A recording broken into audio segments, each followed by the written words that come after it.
Nous allons examiner à présent la méthode la plus efficace d'enlèvement des joints de soudure. Le vide contrôlé, qui emploie la chaleur variable, et le vide commandé. Voici l'outil essentiel d'un système type à vide contrôlé.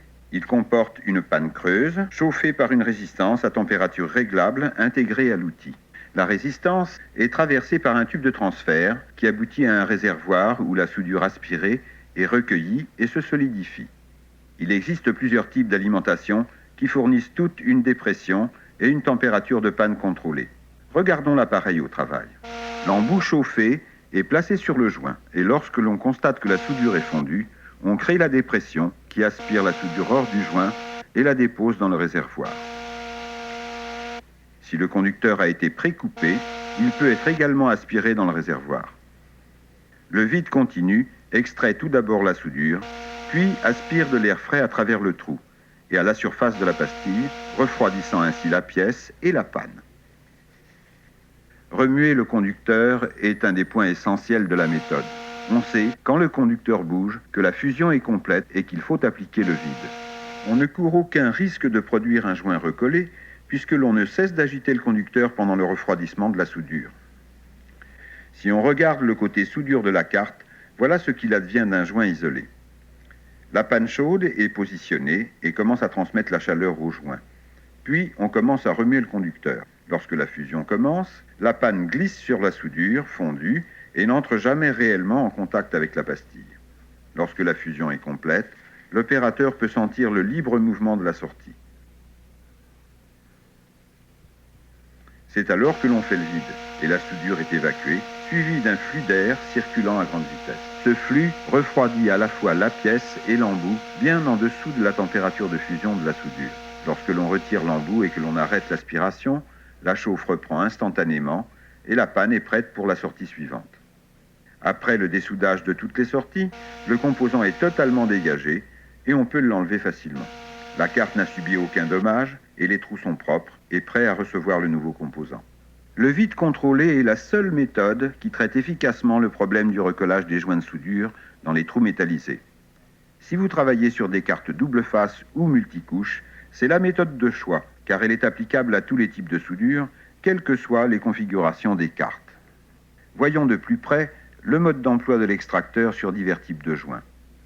Il faut définir en premier lieu le diamètre de l'embout. Différents diamètres sont disponibles qui permettent de traiter des soudures et des sorties de composants de différentes dimensions. Une technique éprouvée pour vérifier que l'embout convient consiste à le placer sur la sortie. On s'assure ainsi que sa taille correspond bien à celle du joint soudé. La panne de taille convenable doit avoir un diamètre interne suffisamment petit pour permettre un transfert thermique correct au fil ou au picot, mais avec un jeu suffisant pour que la soudure fondue et l'air la traversent aisément. Le diamètre extérieur de l'embout ne doit pas excéder le diamètre de la pastille afin qu'il ne puisse venir au contact avec le matériau support de la carte. L'outil se tient comme un crayon et la panne doit être approximativement perpendiculaire à la carte. Cet angle est optimal pour un transfert thermique correct et une circulation maximale de l'air aspiré à travers la carte. Ne pas exercer une pression supérieure à celle fournie par un crayon en équilibre sur un doigt.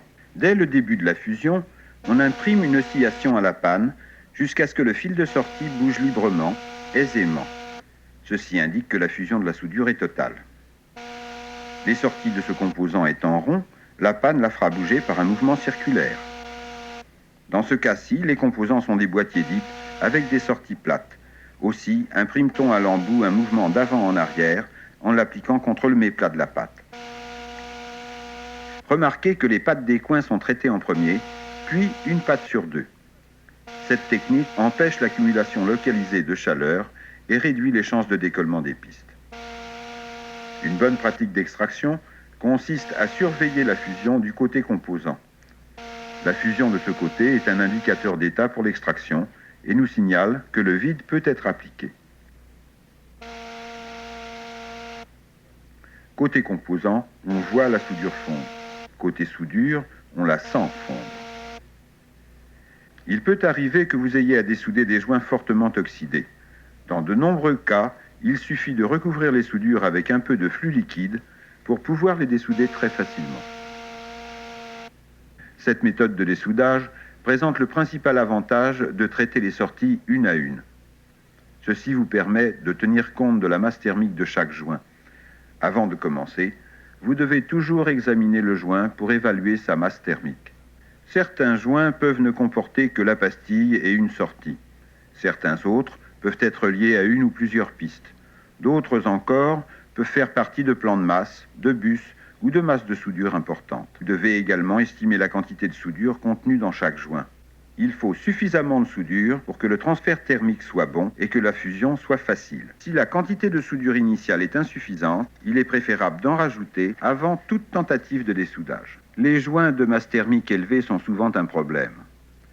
Celui-ci, par exemple, peut exiger un temps de fusion supérieur aux 2 ou 3 secondes recommandées, car il est relié à un plan de tension de grande taille. Dans un cas comme celui-là, et en particulier sur les cartes multicouches, on augmente d'abord la température de l'embout pour voir si cela suffit à provoquer une fusion totale en 3 ou 4 secondes.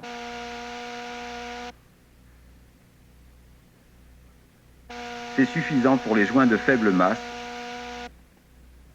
mais non sur celui-ci.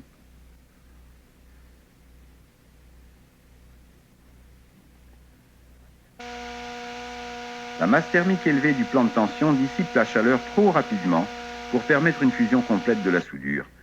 Et plusieurs tentatives successives n'y parviendront pas. Il reste de la soudure dans le trou. Une source de chaleur auxiliaire est nécessaire, aussi le trou sera-t-il d'abord ressoudé afin d'assurer un bon transfert thermique.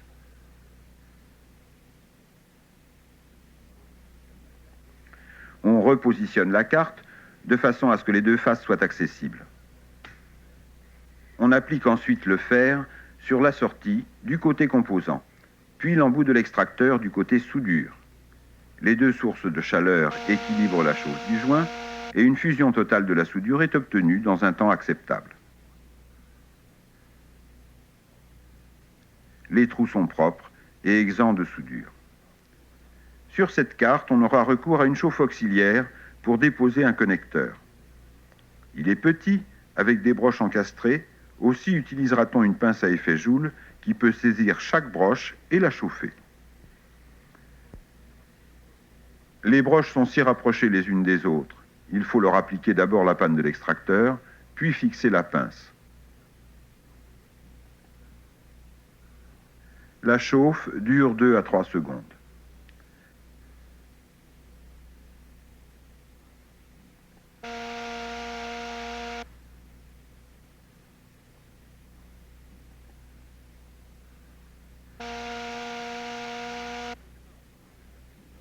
Après avoir dessoudé la dernière broche, il est aisé de sortir le connecteur. En procédant ainsi, chaque joint peut être dessoudé en environ 3 secondes. Il ne faut pas oublier ici que la quantité de chaleur auxiliaire nécessite d'être appliquée pendant seulement quelques secondes. Et vous devez appliquer la chaleur au point de masse thermique maximale. Le mode opératoire conseillé consiste à appliquer tout d'abord la chaleur auxiliaire pendant environ 2 à 3 secondes, puis à appliquer la panne de l'extracteur sur la sortie. Dès que vous sentez que le fil bouge librement, appliquez le vide et supprimez la source de chaleur auxiliaire. Avec des supports de ce type, la source de chaleur auxiliaire peut être un fer à souder à panne fine. On place ensuite l'embout à dessouder sur la sortie et le joint est dessoudé. L'enlèvement est rapide et net.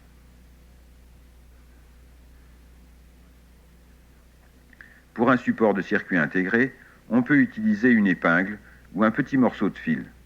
On l'insère dans le support et on le chauffe à l'aide de la pince à effet Joule.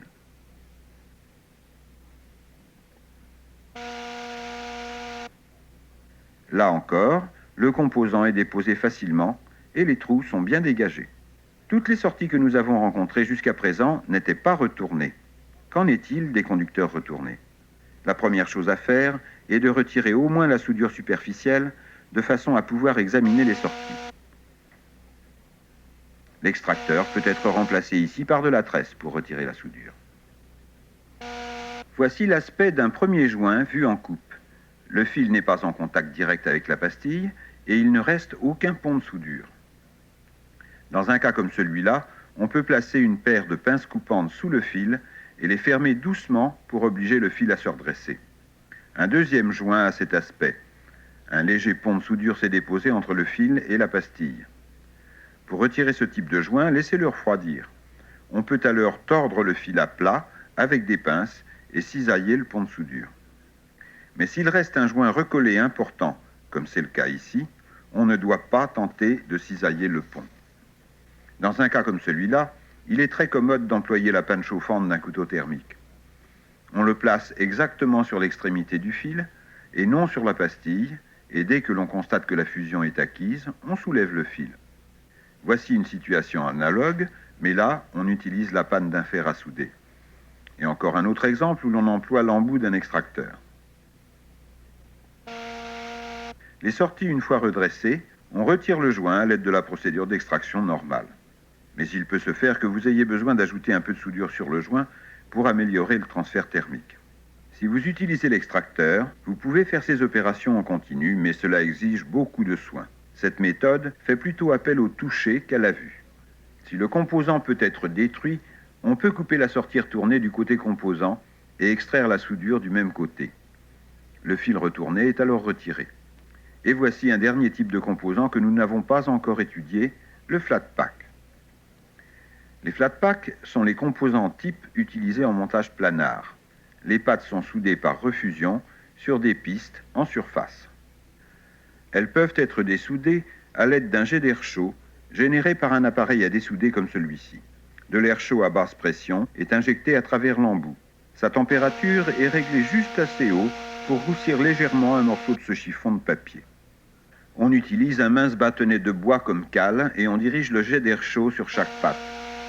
L'avantage du système est que l'embout chaud ne touche jamais la pastille. Aucune force n'est exercée avant que la soudure fonde. Aussi, le danger de soulèvement d'une pastille est-il écarté.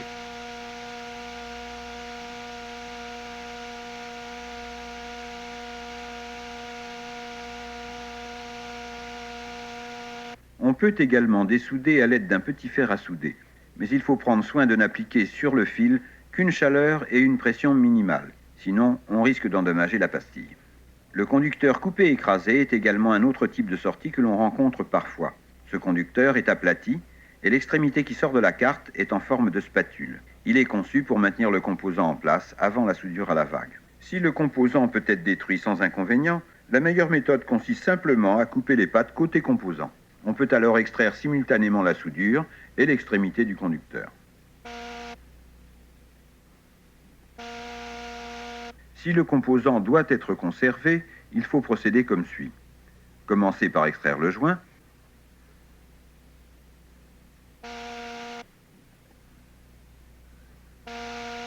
Puis, à l'aide de pinces à mâchoire lisse, réarrondir les sorties.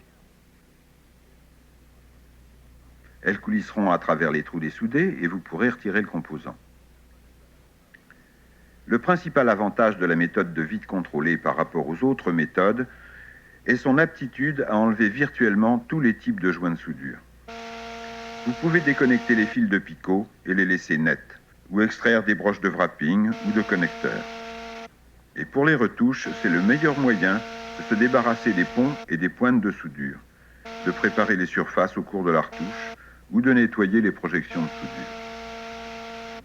Sous la conduite de votre instructeur, vous allez procéder à une révision des sujets que nous venons d'étudier et porter dans la partie notes de votre manuel des indications sur les spécifications, les normes et les pratiques particulières à votre entreprise. Nous passerons ensuite à la leçon suivante, enlèvement des résines d'enrobage.